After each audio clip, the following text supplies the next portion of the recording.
I was preparing lunch in my own kitchen when my daughter Sarah came in like a hurricane, throwing some papers on the table and shouting the words that echoed through the whole house. "Mom, get out by Saturday. I'm selling your house to pay for my mother-in-law's trip to Europe." I stood there holding the wooden spoon, unable to believe what I was hearing. After 40 years in that house, after working 3 jobs to raise her alone, my own daughter was kicking me out like I was some unwanted animal. Sarah kept talking as if she were giving an order to some random maid. "Margaret has always dreamed of seeing Paris, and you know how important she is to our family. It's just an old house anyway, Mom.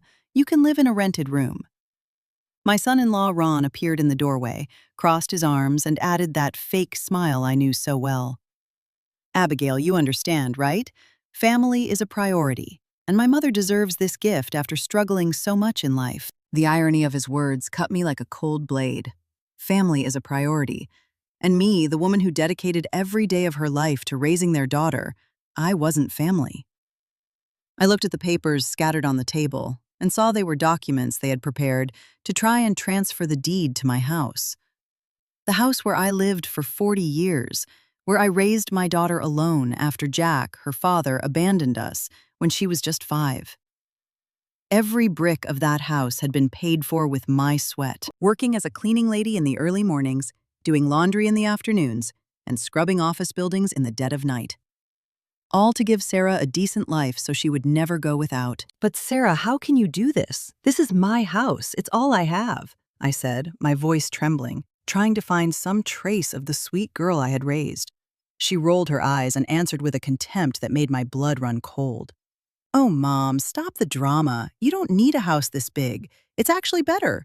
You'll have less work cleaning it." Ron laughed that cruel laugh and added, "And Abigail, you can help take care of Brianna and Gabe while we live here. It'll be good to have their grandmother around." Around to work for free, he meant. Around to keep being useful even after being humiliated and thrown out. In that moment, looking at their faces, I realized they had it all planned out. It wasn't a conversation. It wasn't a request. It was a cold and calculated eviction. They wanted my house, my money, and they still wanted me to be grateful for having a little room to live in, like they were feudal lords granting me a favor. We already talked to Margaret. Sarah continued fixing her hair with that vain gesture I had known since she was a child. She said she always wanted to live in a house with a backyard, and you know how picky she is about comfort. Picky. The mother-in-law was picky. But me, the mother who worked her fingers to the bone, I had to settle for crumbs. And there's another thing. Ron pulled up a chair and sat at the table, as if he owned the house. "We need privacy. Brianna is a teenager. Gabe is growing up. They need space. And having their grandmother here all the time is hindering their development." Hindering their development. Me, the one who always helped with homework, who told stories, who taught values they clearly never learned. The irony was so bitter I almost laughed. Almost. I took a deep breath. I looked at those 2 faces staring at me expectantly, waiting for my total surrender, and said quietly, "All right, you know what's best." I didn't say anything else. I didn't scream. I didn't cry. I didn't beg. I just agreed, because sometimes you need to let people think they've won so you can act with clarity later. Sarah clapped her hands like she had won a prize. "Oh, I'm so glad you understand, Mom. I've already found an interested buyer. I'll close the deal by Friday." Ron added, drumming his fingers on the table, "And by Saturday morning, we want you out of here."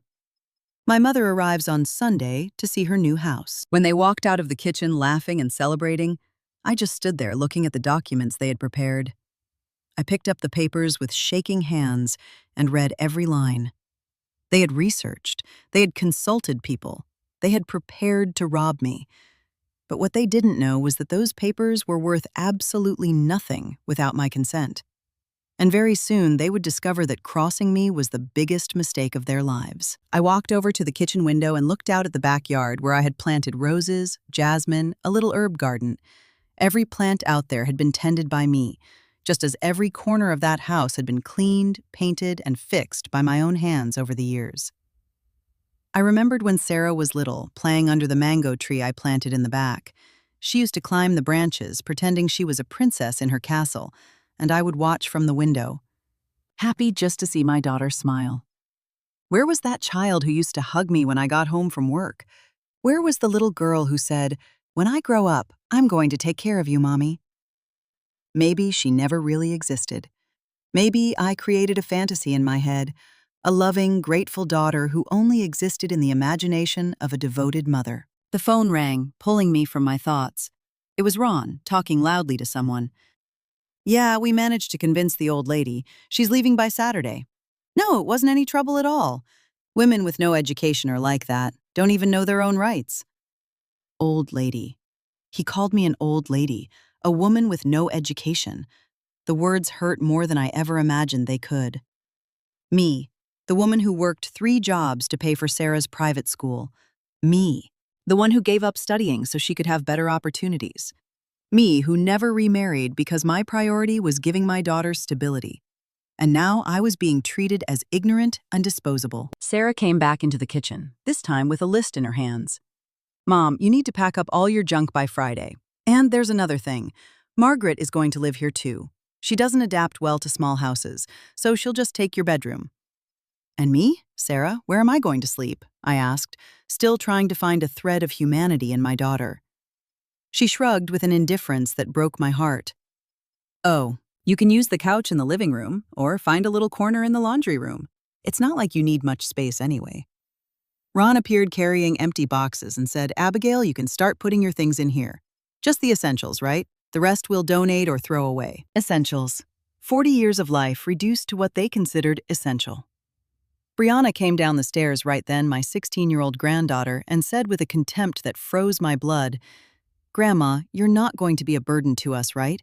My friends are coming over and I don't want to have to explain why you're sleeping in the living room." Her words were like slaps to the face. The granddaughter I helped raise, who I took to the doctor when she was sick, who I bought birthday presents for even when money was tight. Gabe, my 14-year-old grandson, stayed quiet in the corner of the kitchen, eyes cast down, clearly uncomfortable with the situation. Of all of them, he was the only one who seemed to have any shred of a conscience left, any discomfort with the cruelty he was witnessing. I took the boxes without saying a word, but inside I was observing every detail, every cruel word, storing it all in my memory. Because one thing I learned in life is to always watch people closely when they show you who they really are. And in that moment, my family was revealing themselves completely. Sarah continued with her instructions like a boss giving orders. "Oh, and Mom, you'll need to cancel those automatic transfers you do to help with the bills. From now on, we're going to manage everything ourselves." Of course they wanted to manage it. They wanted my house, but they didn't want my financial help. How convenient. "And you can leave the garage keys too," Ron added. "I'm going to need it to park my car." The car he bought with the money I lent them last year, which was never paid back. That afternoon, while they were all busy celebrating the plans for their new life, I left the house and went down to the county clerk's office. I walked through the streets of the neighborhood where I had lived for decades. I greeted neighbors who had known me since I was young, feeling a tightness in my chest, thinking that maybe this would be the last time I walked through there as a resident. At the clerk's office, I found Ben, the clerk who had known my family for decades. He looked at me with concern. "Abigail, are you okay? I've heard some strange rumors about your house."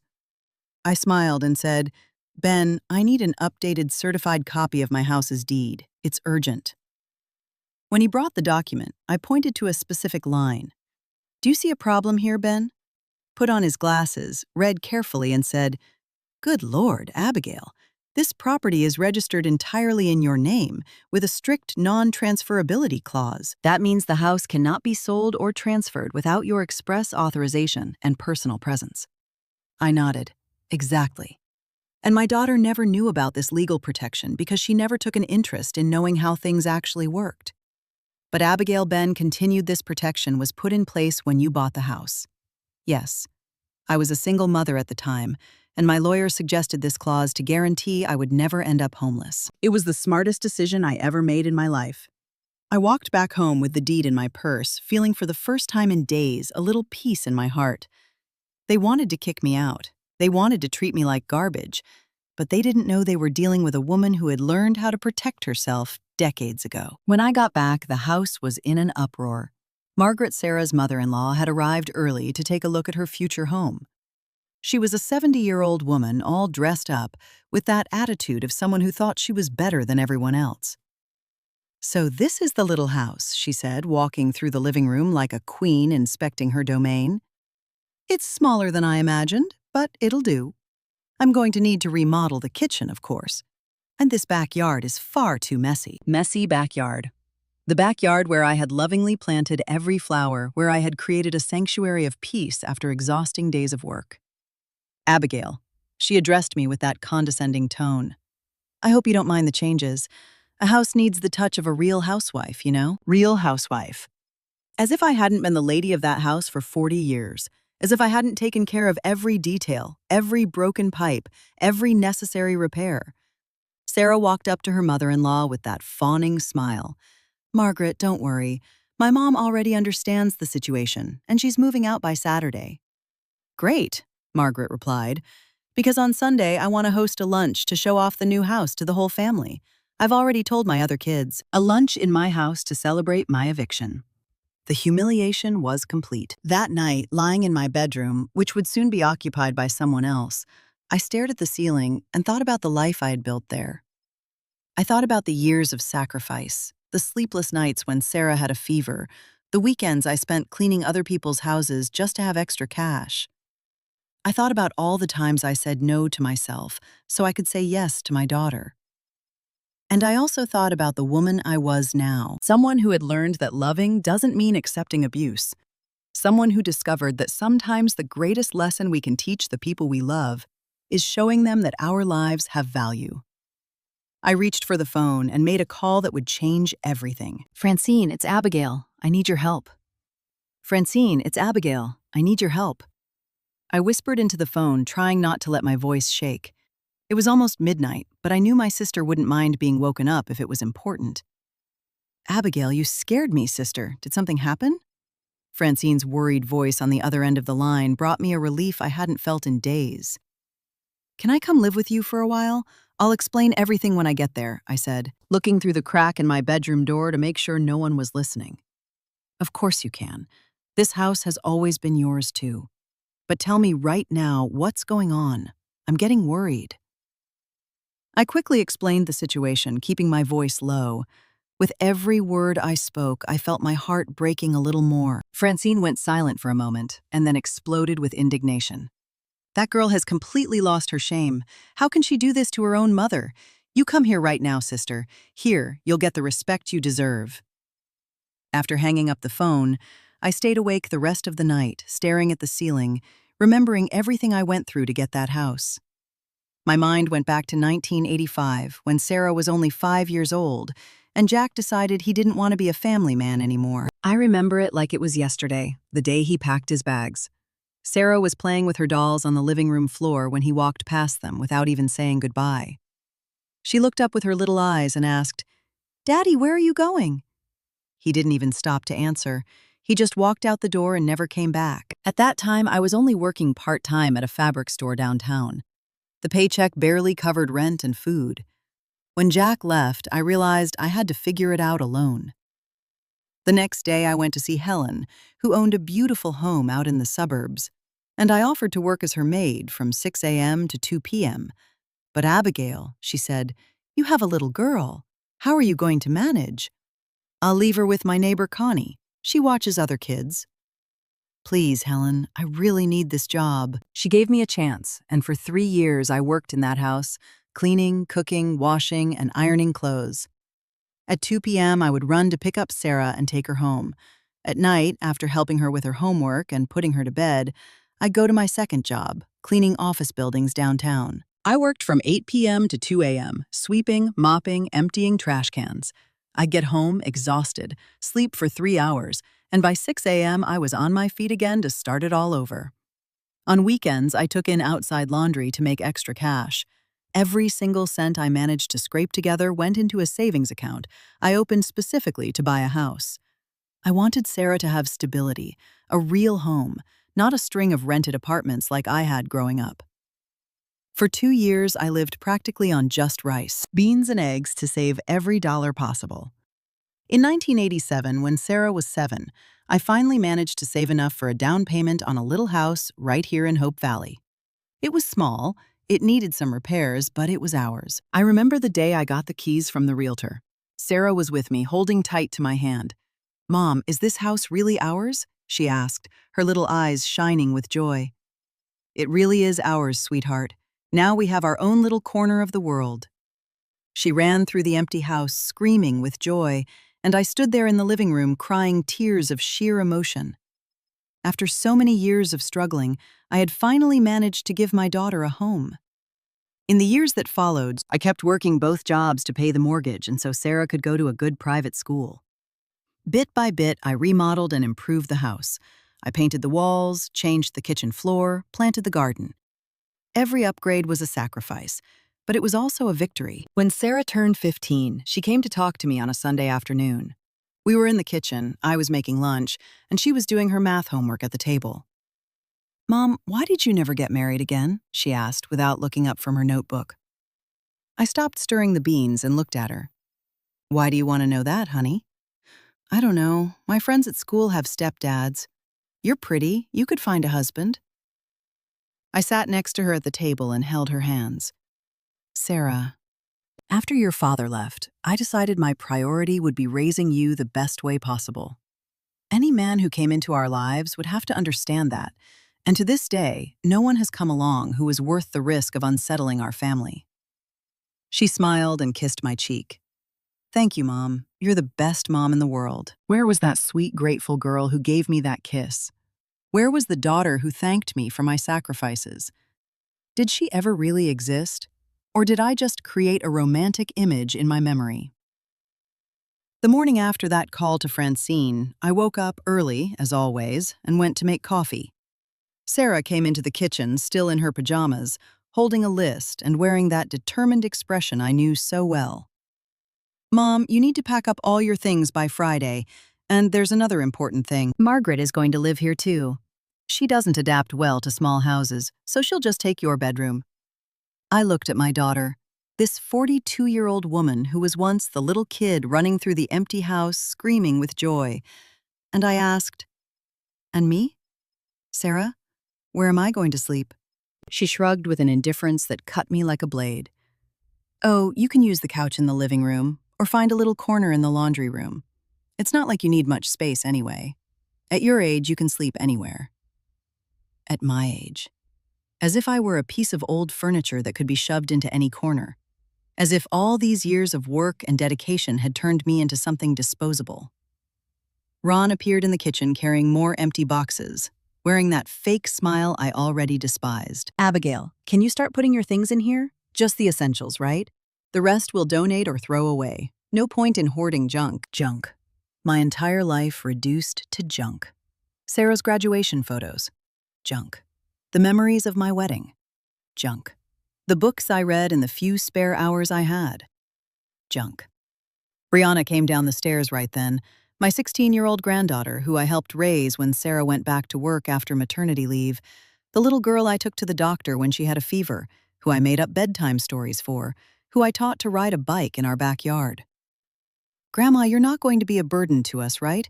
she said with a tone of contempt that froze my blood. "My friends are coming over this weekend, and I don't want to have to explain why you're sleeping in the living room like some homeless beggar." Beggar. My own granddaughter called me a beggar. The granddaughter I bought birthday gifts for even when money was tight, who I baked chocolate cake for every Friday because she said it was the best cake in the world. Gabe, my 14-year-old grandson, stayed quiet in the corner of the kitchen, eyes cast down, clearly uncomfortable with the whole situation. Of the whole family, he was the only one who seemed to have any shred of a conscience left, any discomfort with the cruelty he was witnessing. He looked at me every now and then with an expression that seemed to apologize, but he didn't have the courage to say anything against his parents. I took the boxes Ron had brought and started walking up to my room. Every step on the staircase felt heavy, like I was carrying the weight of the world on my shoulders. In my room, which would soon be my daughter's mother-in-law's room, I started sorting through my things. I took the photos off the dresser and looked at them one by one. Baby Sarah in my arms at the hospital, Sarah taking her first steps in the backyard of our first rented house, Sarah on her first day of school, all dressed up in her new uniform, Sarah graduating high school, hugging me and telling me all of this was only possible because of me. Was all this just junk too? Were these memories just supposed to be thrown away, along with everything I had built over a lifetime? I opened the nightstand drawer and pulled out my old journal, the one I wrote in every now and then during the hardest times. I flipped through some pages and found an entry from 15 years ago, when Sarah married Ron. Today was Sarah's wedding. She looked beautiful, like a princess. During the ceremony, she looked at me and whispered, "Thank you for everything, Mom. I spent my entire life savings to give her a beautiful party. But it was worth every penny. Seeing my daughter happy is the only thing that matters in life. Ron seems like a good guy, hardworking, and he really loves her. I hope they'll be very happy." Good guy. How wrong I was. The man who was now planning to throw me out of my own house, who talked about me like I was a nuisance, who laughed at my situation like it was a joke. I kept flipping through the journal and found another entry from 10 years ago. Brianna was born today. Tiny but perfect. Sarah asked me to stay at their house for a few days to help with the baby. It feels good to be useful and needed. Brianna has the exact same little eyes Sarah had when she was a baby. I'm going to be the best grandmother in the world to this little girl. The best grandmother in the world. And now this same child was calling me a beggar and was ashamed of me in front of her friends. I closed the journal and placed it inside one of the boxes. Some memories hurt too much to look back on, but they're too important to throw away. For the rest of the morning, I packed my things in silence. Clothes, books, a few objects with sentimental value. 40 years of life fitting into 3 cardboard boxes. It was devastating to realize how hard you can work to build a life, only to see it all reduced to almost nothing in a matter of hours. At lunchtime, the whole family gathered at the table as if it were a normal day. Sarah served the food like nothing had happened. Ron made jokes about work. Brianna complained about her teachers at school. I just sat there eating in silence, observing these people who had once been my reason for living. "Oh, Mom," Sarah said while cutting her meat, "you're going to need to cancel those automatic transfers you do to help with the bills. From now on, we're going to manage everything ourselves." Of course they wanted to manage it themselves. They wanted my house, but they didn't want my financial help. How convenient. "And you'll also need to leave the gate keys," Ron added. "Now that the house is going to be ours, we don't want anyone coming in unannounced." Anyone coming in unannounced. I, who had lived there for 40 years, would now be a nobody, who had to announce myself before coming in. After lunch, while they were all busy celebrating the plans for their new life, I left the house and walked over to Connie's, my neighbor of several decades. She was watering the plants in her front yard when she saw me coming. "Abigail, how are you? It's been a while since we had a real talk." We sat on her porch, and I told her everything that was happening. Connie listened in silence, shaking her head in sheer disbelief. "Honey, I just cannot believe this. After everything you did for that girl," she held my hand gently. "I remember when you worked day and night to give Sarah the best. How many times did you come over here dead tired, but always with a smile for your daughter Connie? Sometimes I wonder if all those sacrifices were worth it. Did I do something wrong? Did I spoil her too much?" "You didn't do anything wrong, sweetheart. You were an exemplary mother. The problem is that some people only learn the value of things when they lose what they have." Her words echoed in my head the entire walk back home. Maybe it was time to teach a few lessons about value. When I got home, the situation was even worse. Margaret had arrived early to take a look at her future house. She was walking through the rooms like a queen inspecting her domain. "Sarah, darling," she was saying in that sweet, fake voice, "we're going to have to completely remodel this bathroom. It's much too outdated for my taste." Outdated. The bathroom I had remodeled with so much love 2 years ago, saving up for months just to change the tile and buy a new sink. "And this kitchen needs modernizing too," she went on. "It doesn't even have a built-in microwave. How do you people live like this?" "We live by working honestly to earn our things," I wanted to reply. But I stayed quiet, just watching that woman who had never worked a day in her life plan how to spend the money from the sale of my house. "Abigail." She addressed me with that condescending tone. I hope you don't mind the changes. A house needs the touch of a real housewife, you know? Real housewife? As if I hadn't been the lady of that house for 40 years. As if I hadn't painted every wall, fixed every faucet, taken care of every detail with love and dedication. And another thing, she continued, I expect you to take all your plants out of the backyard. I'm going to want to plant more modern things. My plants? The rose bushes I planted when Sarah was a teenager. The mango tree that gave shade for the kids to play under. The herb garden I tended with so much care. All of that was going to be thrown out like junk, too. That night, sitting on the bed that would soon be occupied by someone else, I grabbed my journal again and wrote. Today, I discovered that the family I dedicated my entire life to sees me as an obstacle to be removed. I discovered that all my sacrifices, all my love, all my hard work mean absolutely nothing to them.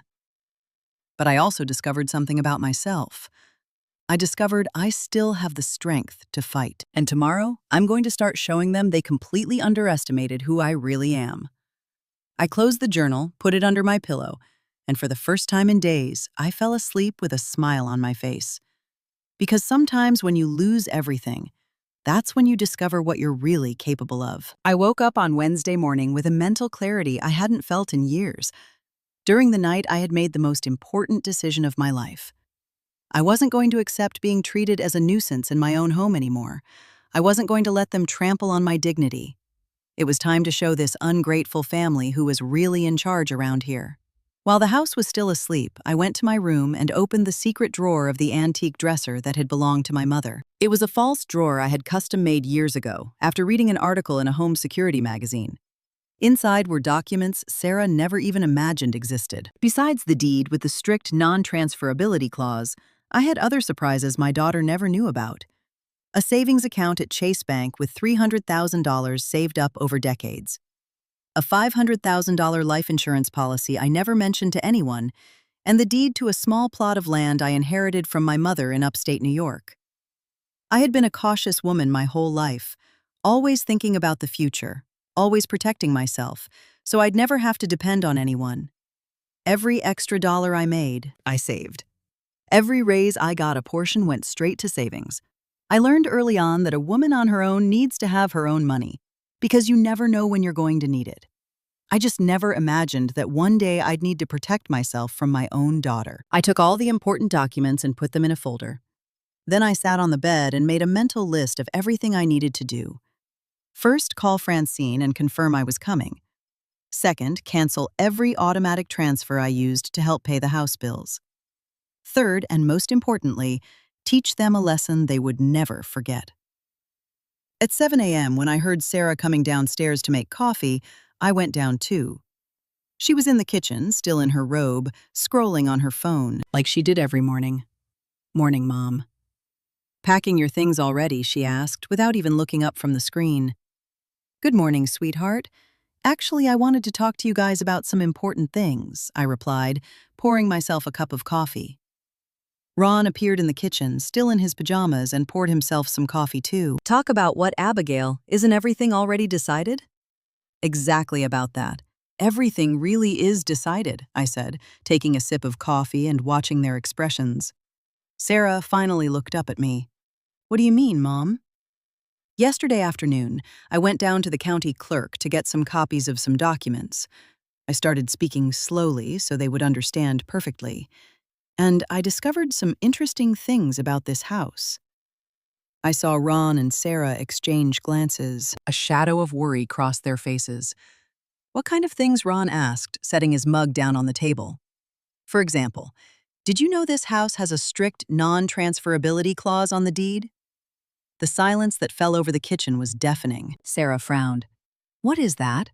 It means, my dear daughter, that this house cannot be sold without my express authorization and my personal presence at the clerk's office. It means that all those papers you drew up are worth absolutely nothing. The color drained from Ron's face. He stood up from his chair like he'd been shocked. That's not possible. We did our research. We consulted people. You consulted people, but you didn't consult the right office, I answered calmly. Ben at the clerk's office explained it all to me perfectly yesterday. This protection was put in place when I bought the house precisely to protect me from situations exactly like this. Sarah went pale. But Mom, we already promised Margaret. You promised something that wasn't yours to promise, I interrupted, and now you're going to have to explain to her that you made a mistake. Right then, Brianna came downstairs for breakfast. She noticed the tension in the air and asked, "What's going on here? You're being difficult." Ron answered, anger in his voice. "I'm not being difficult, I'm being the owner of my own house," I corrected. "And since we're talking, there are other things you need to know." I sat down at the table and looked each of them in the eye. Starting today, I will no longer be making automatic transfers to help with the bills for this house. "What do you mean?" Sarah yelled. "Mom, the bills are due next week. Then you're going to have to figure out how to pay them. After all, you said you wanted to manage everything yourselves." Ron slammed his hand on the table. "Abigail, you can't do this. We have financial commitments. I can and I will. This is my house, my money, and my decisions." Gabe appeared in the kitchen doorway, drawn by the yelling. He looked at me with those sad eyes and asked quietly, "Grandma, why is everyone fighting?" Before I could answer, Sarah exploded. "Because your grandmother decided to be selfish and doesn't want to help the family anymore." "It's not selfishness, Sarah. It's self-respect," I replied, standing up from the table. "You treated me like garbage. You humiliated me in my own home. You planned to kick me out like I was an animal, and you still expected me to be grateful." "Mom, we didn't—" Sarah tried to speak, but I cut her off. "You didn't what? You didn't call my things junk? You didn't say I could sleep in the laundry room? You didn't laugh at me behind my back?" My voice was steady. No anger, just stating the facts. Ron tried to change his strategy. "Abigail, let's talk calmly. Maybe we can reach an agreement." "The agreement was made yesterday, when you decided my fate without consulting me. Now you're going to find out what it's like to make decisions when you don't have the right to decide." I walked out of the kitchen and went up to my room, leaving them arguing amongst themselves. I heard Sarah crying, Ron swearing, Brianna complaining that her life was ruined. But for the first time in days, I was at peace with myself. I picked up my phone and called the bank. "Good morning. I'd like to cancel all scheduled automatic transfers from my account." "Yes, ma'am. May I ask the reason for the cancellation?" "A change in financial strategy," I answered, smiling to myself. Then I called the electric company. "I'd like to transfer the power bill to my daughter's name, Sarah Almeida." "Ma'am, for that, we need her to come down to the office in person with her documents." "Perfect. She'll be down there today." I made the same call to the water company, the phone provider, the internet company. Every single bill in my name was going to be transferred to Sarah. If they wanted to be the masters of the house, they could start by being responsible for the bill. Right after that, I called Francine. "Sister, can I get there tomorrow afternoon?" "Of course. I've already got the guest room ready for you."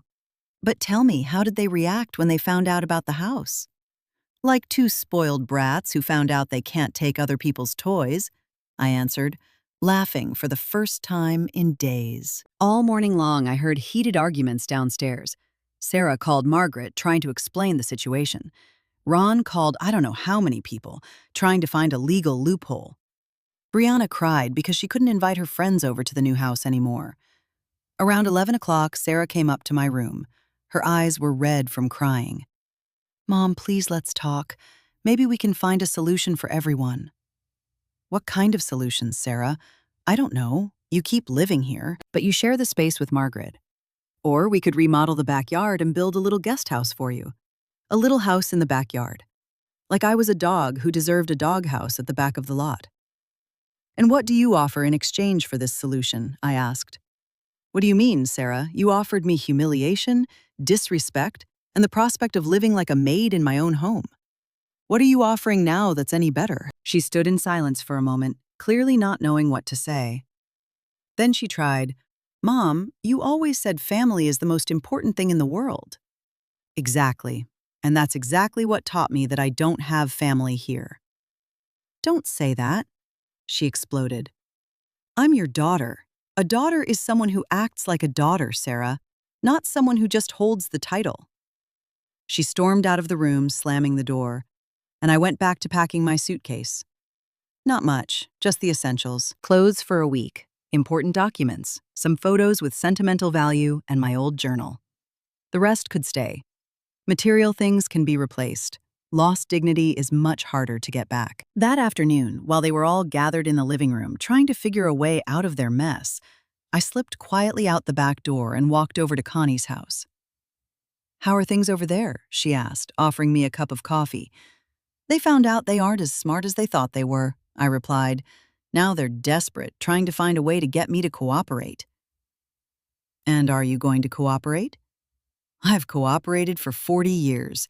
Now it's time for them to cooperate with me." "What are you going to do?" "I'm leaving tomorrow. I'm going to live with my sister and let them fend for themselves." Connie looked worried. "But Abigail, what about your house? Are you just abandoning everything?" "I'm not abandoning anything. The house is still mine, fully protected by the law. But they're going to find out how hard it is to maintain a house without anyone's help. And the bills? How are they going to pay them?" "That's their problem now. I transferred all the utilities to Sarah's name this morning.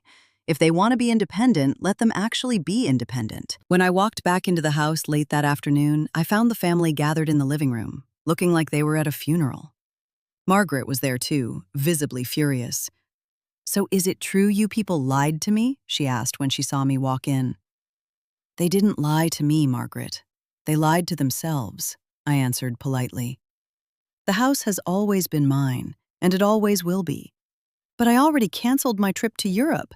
I already told the whole family I was moving into a new house." "I'm sorry for the confusion, but they made promises using something that wasn't theirs to give."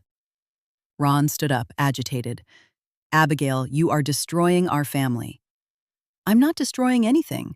I'm simply showing you who you really are when you can't use my resources." Sarah tried one last desperate play.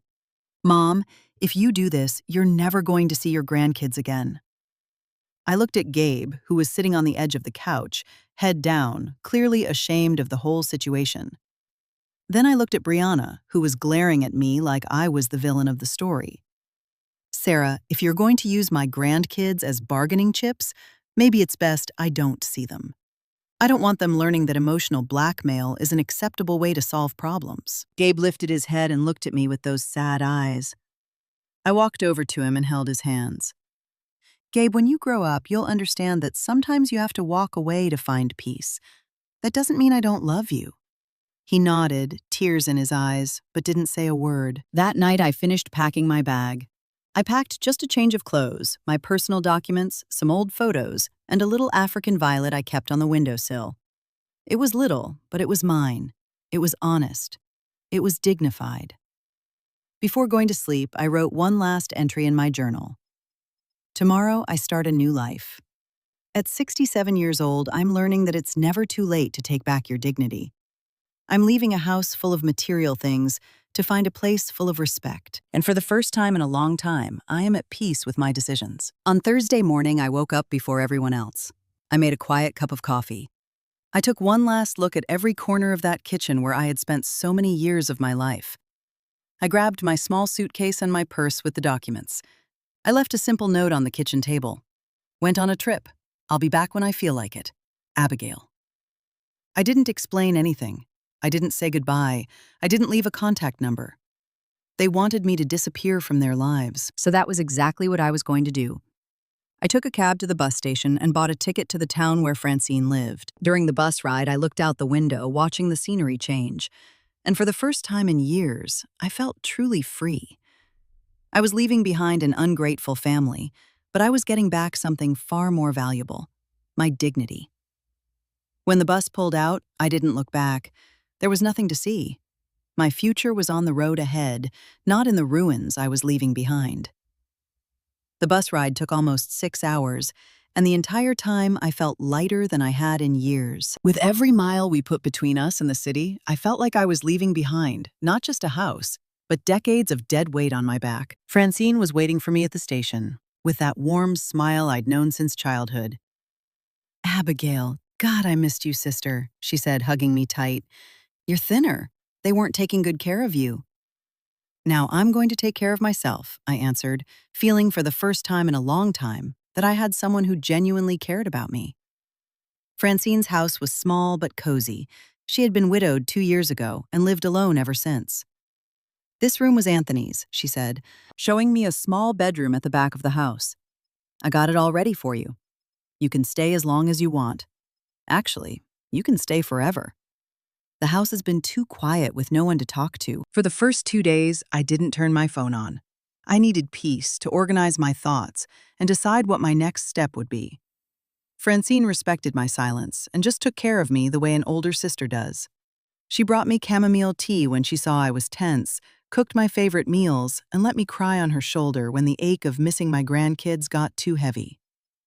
On Saturday afternoon, the exact day I was supposed to have been kicked out of my house, I turned my phone on. 43 missed calls, 27 text messages, all from numbers I knew. Sarah, Ron, even Brianna had tried to call me. I decided to listen to just one voicemail, the most recent one, from Sarah. "Mom, for the love of God, answer the phone. Something terrible happened. Margaret got furious and canceled everything.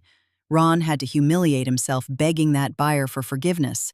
And worse, the power got shut off this morning because the bill was past due. We didn't know we had to transfer the automatic payments, too. Please, Mom, you need to come back."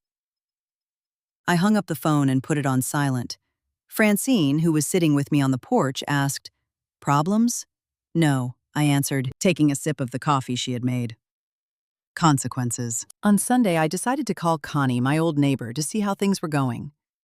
"Abigail, honey, what an absolute circus your house has become. Yesterday morning they cut the power, and in the afternoon the water company showed up. Ron was out on the front lawn screaming at the electric company workers, saying it was all a misunderstanding. And Margaret, oh, she stormed out of there like a wild animal on Friday. I heard her screaming that she'd been conned, that she never wanted to see those liars' faces again. Sarah was crying in the doorway, trying to explain, but the old woman wouldn't even listen. And the kids? Brianna is throwing a fit, blaming everyone but herself. But Gabe, poor thing, he asked me if I knew where you were, said he missed your talks. My heart squeezed hearing about Gabe. Out of all of them, he was the only one who had never treated me badly. The only one who seemed genuinely uncomfortable with the family's cruelty. "Connie, if he asks again, you can tell him I'm fine and that I haven't forgotten him." "You got it, sweetheart." And Abigail, you did the right thing. That family needed to learn a lesson. On Monday, I finally answered a call from Sarah. Her voice was desperate. "Mom, where are you? We're desperate here." "I'm fine, Sarah, in a safe place. You need to come back. It's a complete mess. The bills are all past due. We couldn't transfer the automatic payments because the companies are demanding you show up in person." "Interesting. And what did you guys do all those years when I was taking care of those things?" "Mom, please. We didn't know it was this complicated." "You didn't know because you never cared to know. It was always easier to let me worry about everything. But now we want to learn. You can come back and teach us." I laughed, but there was no joy in it. "Sarah, you wanted independence. Now you have independence." "Mom, we messed up. We admit it. But please come back home. Home is where you're treated with respect and care. You made it very clear that house was no longer my home. You're being vindictive." "I'm not being vindictive. I'm being consistent. You made a decision about my life. Now I've made a decision about my life." Ron grabbed the phone out of Sarah's hand. "Abigail, let's stop this nonsense. You have to come back and sign the transfer papers for the bills." "I don't have to do anything, Ron, and I especially don't have to do anything you order me to do. But the situation is unsustainable. We have no power, no water." "Then fix it. You're adults. You went to college. You're smart. At least that's what you said when you were planning to kick me out. You're being childish. I'm being the master of my own life for the first time in decades." I hung up the phone and stared out at Francine's garden. She grew yellow roses that gave off an incredible scent. What a difference in environment. Here I was welcomed with warmth. My opinion was heard. My presence was wanted. Throughout the week, the calls kept coming, all with the same desperate tone, all trying to convince me to come back and fix the situation. But I had learned an important lesson. When people only call you when they need something, they don't really care about you. On Wednesday, Connie called me again with news. "Abigail, you need to hear what happened. Ron had to beg his boss for an advance to pay the reconnection fee for the power, and Sarah is working nights at a department store to try and pay the past due bills. What do you mean, working nights? She got a part-time job at a store in the mall. She leaves the house at 6 p.m. and doesn't get back until midnight. Brianna is complaining that she has to take care of Gabe all by herself. It was ironic. Sarah was now doing exactly what I had done for years, working 2 jobs just to keep the house afloat. The difference is I did it out of love to give my daughter a better future. She was doing it out of obligation to pay for the consequences of her own choices. And there's more. Connie continued. Gabe came over yesterday, asking if I had your phone number, said he wanted to talk to his grandmother. My heart ached.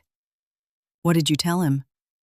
I told him you were fine, but that I couldn't give out your number without your permission.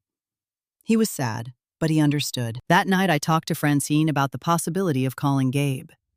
Abigail, that boy is not to blame for his parents' choices. If you feel you can talk to him without getting hurt, why not? On Thursday afternoon, I called my old house's landline. Gabe answered on the second ring. Hello, Gabe. It's Grandma. Grandma, it's so good to hear your voice. I missed you. Where are you? I'm in a safe place, my love. I'm doing fine. Are you coming back? The question caught me off guard. How do you explain to a 14-year-old kid that sometimes the people we love hurt us so much that we have to walk away to protect ourselves? Gabe, you know when you're playing with someone and they start playing in a way that hurts you? Yeah? Do you know what you do? I stop playing with them. Exactly. Sometimes adults do things that hurt too. And when that happens, we have to step away so we don't get hurt anymore. But Grandma, I didn't hurt you. I know, sweetheart, and I will never forget that you were the only one who stayed on my side the whole time. I told Mom they were being really mean to you. She said I didn't understand grown-up stuff. You understand more than you think, Gabe. You understand respect, kindness, justice. Those are the most important things. Can I come visit you? The question brought tears to my eyes, but I knew it was impossible. Not right now, honey, but I promise one day we'll see each other again. Promise, I promise. When I hung up the phone, I cried. Not out of sadness, but a complex wave of emotion that mixed pain and relief. Pain for having to distance myself from the only grandchild who truly loved me. Relief, knowing that at least one person in that family had learned something from this whole mess. Over the weekend, Ron called again. This time his tone was different, less aggressive, more pleading. Abigail, I wanted to apologize. We really messed up. Messed up how, Ron? In treating you badly, in not valuing everything you always did for us. And what changed to make you realize that? Silence on the other end. Then, we didn't imagine how hard it was to keep a house running without help. You didn't imagine because in 40 years, you never bothered to find out.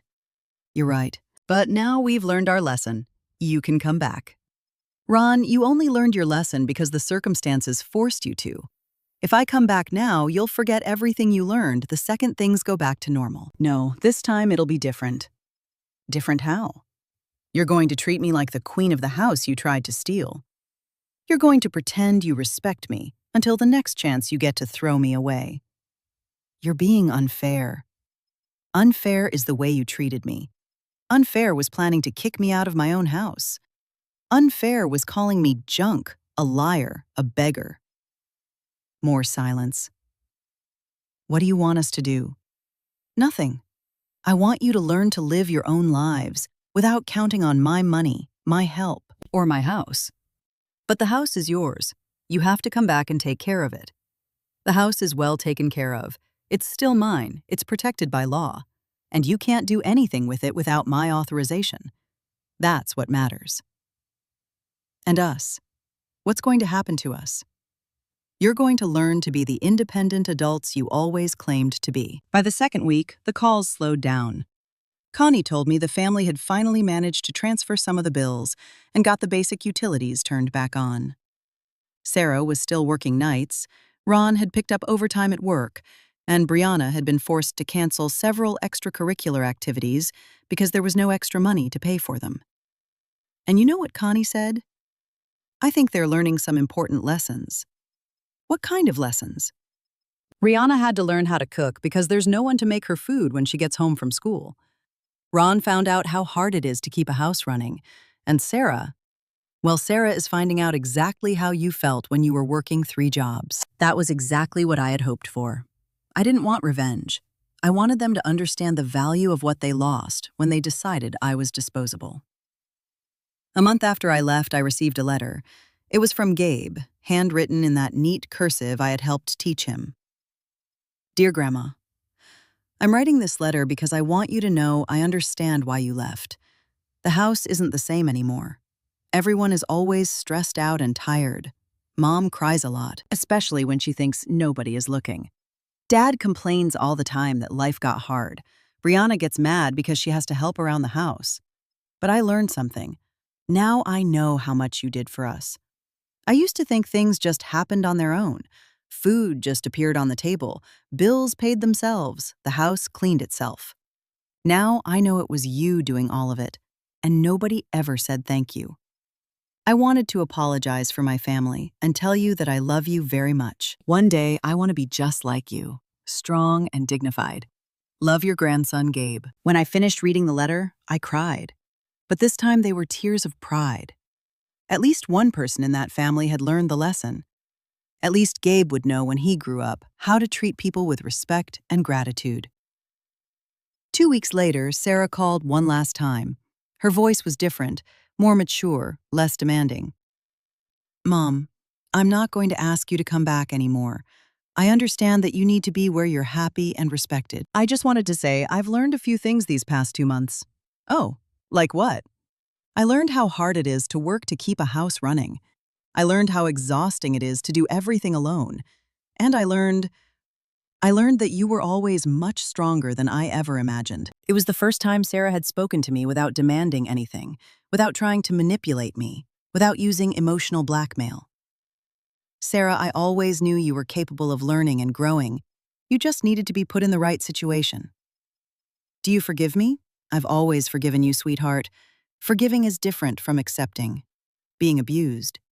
Are you happy there? I looked around Francine's cozy house. I smelled the yellow roses drifting in through the window. I heard my sister humming in the kitchen while she made our lunch. I am Sarah. For the first time in a long time, I'm truly happy. After that conversation, the calls stopped.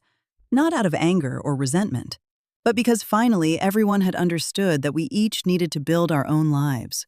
And I, at 67 years old, had finally learned that it's never too late to choose your own happiness. Today makes 6 months since I left my house and came to live with my sister Francine. I woke up today at 5:30 in the morning, like I do every day, but no longer weighed down by worry or the exhaustion that followed me for decades. I woke up because my body finally found a natural, healthy rhythm that doesn't need to be forced by the demands of people who didn't value me. Our routine is simple and peaceful. At 6, Francine and I have coffee together at the small, cozy kitchen table. We talk about our dreams from the night before, plan what we're going to cook for lunch, discuss the news from the local paper we buy at the corner bakery. After coffee, we tend to the garden in the back. She planted tomatoes and bell peppers. I brought seedlings for cilantro and parsley. It's incredible how the earth responds when it's treated with care and patience. During the morning, we each do our own things. Francine likes to crochet while listening to country music on the little radio in the living room. I discovered I like to write. Not just in my journal, but short stories about the people I know, childhood memories, the lessons life has taught me. I never imagined that at 67 I'd discover a hidden talent. In the afternoon, we watch our soap operas together on the couch, commenting on the characters' drama like they were real people. Francine always says my presence brought new life to her house, that she had been feeling very lonely since she became a widow. And I always reply that she saved me when I most needed a safe place to rebuild my dignity. At night, our favorite thing to do is sit on the porch and talk about life. We talk about growing up in the country, about our parents who passed away, about the mistakes and the right choices we made over the years. It's funny how peace can be found in the simplest things when you stop accepting treatment you don't deserve. Francine has a quiet wisdom that comforts me. The other day when I was feeling a little melancholy remembering my grandkids, she told me, Abigail, real love doesn't demand that you shrink yourself down to fit into other people's lives. If they really loved you, they never would have thought about kicking you out. Her words echoed in my mind for days. Last week, Connie called me to give me the news from the old neighborhood. She said Sarah showed up at her house, asking if she knew where I was living, if I had left any message, any sign that I might come back. "What did you tell her?" I asked, curious. "I said, your mother took care of you her whole life, Sarah. Now she's taking care of herself. And I told her that you were glowing the last time we talked, happier than I'd seen you in years." Connie also told me the house has peeling paint on the outside walls now, that the garden I tended with so much care is overgrown weeds choking out the roses. "They don't know how to take care of things the way you did," she noted. "The house looks like it lost its soul." I heard Sarah is still working double shifts, mornings at her old job, nights at the mall. Ron got a second job on weekends, selling cleaning supplies door to door. Brianna had to cancel her English course and dance classes because there's no extra money for those things anymore. And Gabe is still the sensible boy he always was, helping out more around the house now and taking care of himself with a maturity that makes me proud and sad at the same time. When Connie finished giving me the updates, I didn't feel anger or joy at their situation. I just felt a profound tranquility, like I had finally closed a circle that needed closing. It was as if I had finally managed to put everything exactly where it belonged. Them learning to value what they always had, and me learning to value myself after decades of putting myself last. Yesterday afternoon, while I was watering the basil seedlings I planted in the garden, my phone rang. It was a number I knew very well, the landline at my old house. I stared at the screen for a long time, imagining who was on the other end. Sarah, wanting to try one more time to convince me to come back, Ron with some new persuasion strategy, Brianna finally realizing she had lost a grandmother who loved her unconditionally. For a few seconds, I thought about answering. A part of me was still curious about how they were handling their new reality. But then I realized it didn't matter anymore. They had made their choices when they decided I was disposable. I had made mine when I chose to preserve my dignity. I simply declined the call and put the phone on silent. Then I went out to the garden and planted sunflower seeds. Sunflowers always follow the sun. They always look forward, never back. As I dug small holes in the dirt and carefully dropped in each seed, I thought about the woman I used to be. Always available, always sacrificing, always putting everyone else first, even when it meant making myself smaller. And I thought about the woman I am today. Someone who learned that loving doesn't mean accepting abuse. Someone who discovered that taking care of a family doesn't require you to be treated like a maid. Someone who finally understood that respect isn't a favor you ask for, it's a right you demand. Some days I feel a pang of longing. Not for the life I had there, I don't miss that at all. I miss the idea of what that family could have been if they had learned to value me while I was still willing to try. I miss the good times we had in the past, when Sarah was still capable of showing gratitude when the grandkids came to talk to me, when I believed I was building relationships based on mutual love. But that longing passes quickly. All I have to do is look around and see the life I built here, to remember I made the right choice. In Francine's house, my opinions are heard and respected. When I suggest a different dish for lunch, she gets excited about the idea. When I tell a story from my past, she listens with genuine interest. When I need some time alone to write or think, she understands and respects my space. That is what it means to be treated like a person, not a function. Last week, Francine made a proposal. "Abigail, how about we take a little trip to see that historic town they show on TV? We could stay for 3 days, see the old churches, buy some crafts." The idea thrilled me. It had been years since I traveled for pleasure, only out of necessity. When I lived with Sarah, any extra money that came in was automatically diverted to the family's needs. It never even occurred to me to use it for my own leisure. "Francine, do you think I'm at the age to be walking around like a tourist?" She laughed. "Sister, you're 67, not 97. And even if you were 97, if you wanted to travel, I'd push you in a wheelchair if I had to." Her answer made me realize how deeply I had internalized the idea that my life was over, that my desires and dreams didn't matter anymore. For so many years, being just a mother, just a grandmother, just a provider, I had forgotten that I was also Abigail, a woman with her own wants, with the right to pleasurable experiences, with dreams still left to fulfill. We started planning our little adventure. We set aside money for a month. I used some of the savings from the account Sarah never knew existed. We bought a guidebook for the region, researched cozy bed and breakfasts, made a list of the places we wanted to see. It was the first time in decades I allowed myself to spend my own money on something that was purely for my own happiness. The trip was wonderful. We visited museums, colonial churches, ate homemade sweets, bought souvenirs for ourselves. At one of the bed and breakfasts we stayed at, there were other older couples traveling, and I discovered how nice it is to talk to people who are also in the phase of rediscovering life's simple pleasures. An older woman named June, who was traveling with her sister just like us, told me something I'll never forget. The best phase of a woman's life is when she stops living to please others and starts living to please herself. We came back from the trip renewed and with plenty of stories to tell. Francine said she hadn't seen me this animated in a long time, and I realized I was starting to discover who Abigail was when she didn't have to be the perfect mother, the tireless provider, the woman who solves all the family's problems. 2 months ago, I received a certified letter. It was from a law firm back in my hometown. For a moment, my heart raced, thinking it might be some legal attempt by Sarah and Ron to get access to the house. But when I opened it, I found it was something completely different. It was about the land I inherited from my mother in upstate New York. A developer was interested in buying the property to build a residential subdivision. The offer was substantial, $500,000. More money than I ever imagined having in my life. I showed the letter to Francine, who was thrilled. Abigail, with this money, you can do anything you want. I thought for weeks about what to do. I could buy a house here in Francine's town and finally have my own space again. I could travel the whole world.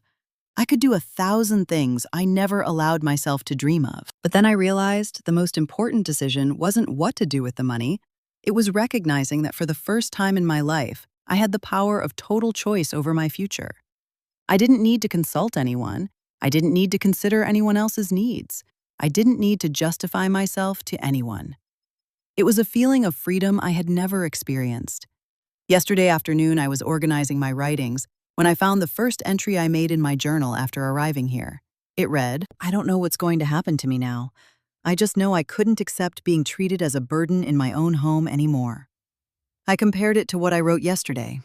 Today I woke up knowing exactly who I am and what I deserve.